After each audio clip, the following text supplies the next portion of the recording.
We're seeing more and more reports of animal cruelty popping up in the news, even here in our own backyard. President and CEO of the Humane Society of the United States, Wayne Pacelle, is joining us live to talk more about this. Good morning, Mr. Pacelle. Good morning to you. Thanks for having me on. You bet. Well, in this area, we hear so many cases of everything from dumping to dog fighting. Is animal cruelty on the rise, or are we just shining a brighter light on it and exposing it more frequently? I think the latter. I think that, it's here. It is disturbing, deeply disturbing, but I think that we're more aware as a society. I think since the Michael Vick case, there's been so much more awareness about dog fighting. I think in general, our society is really waking up to the issue that animals matter. They feel, they suffer, and the people who do perpetrate terrible acts of cruelty are not only a danger to animals, they are a danger to society. If you can exhibit this sort of cruelty to an innocent, vulnerable being, you may, translate that same kind of harsh and coarse sentiment to people. And we see, in cases where there's animal cruelty in the household, there's often domestic violence. It all correlates. It all kind of bleeds together. Well, you had an encounter with Michael Vick while he was still being held in a federal prison for dogfighting. What was that like? Well, Michael did some really horrible things, and we were very involved in pushing ahead the prosecution. But at the end of his prison term, he reached out to us and said that he wanted to be part of the solution and not part of the problem.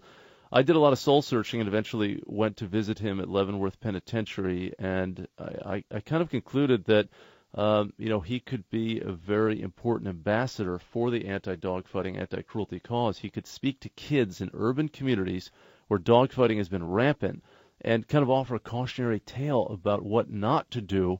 And we've spoken to more than 10,000 kids across the country, and we're continuing that effort every month, and I think it's been a very positive one. Very unlikely alliance between the President of the Humane Society of the United States and Michael Vick, but I think it's worked really well. Critics of animal protection say it's often not economically feasible. Case in point around here, in fact, is the state lawmakers have okayed the killing of feral hogs and coyotes from helicopters. How do you respond to that?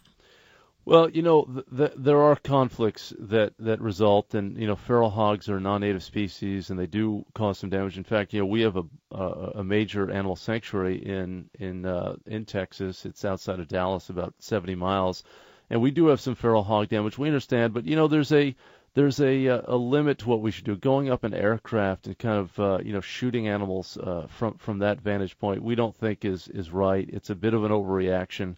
We do have to learn to live with other creatures. We're not going to eradicate coyotes. Frankly, we're not going to eradicate feral hogs. We've got to strike a balance there. But, in most cases, there's no conflict. I mean, cockfighting, people say, well, that's profitable too. But, we as a society say, no, that's not acceptable. We've got legislation in Austin that would make it illegal to possess animals for fighting. Cockfighting is enormous in Texas, unfortunately, and we've got to do something about that, just like we've got legislation to combat puppy mills, another major problem in Texas. We've raided a number of puppy mills in the state, as have local animal welfare organizations. Major problem. We've got to get this done in the state capitol. A lot of us feel a strong connection to our dog or cat, but can't quite relate to the fight for chickens' rights. So many people, human beings, living in cruel conditions. How do you respond to that point?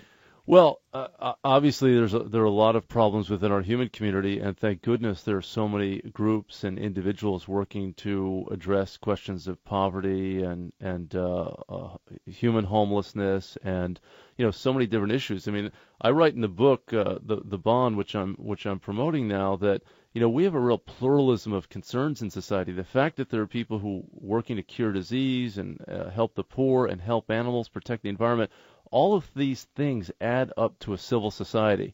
Our compassion is not finite, and we've got to address suffering and all of the other social problems that exist, and not say, well, we're just going to go after the number one problem and leave everything aside. We've got enough decency as a society that we can be concerned about people and animals. It's not one or the other. Well, disasters such as hurricanes and the tsunami in Japan have certainly pointed up the human-animal bond in a way like no other. We thank you so much for talking with us. President and CEO of the Humane Society of the United States, Wayne Pacelle. His book, The Bond, Our Kinship with Animals, Our Call to Defend Them.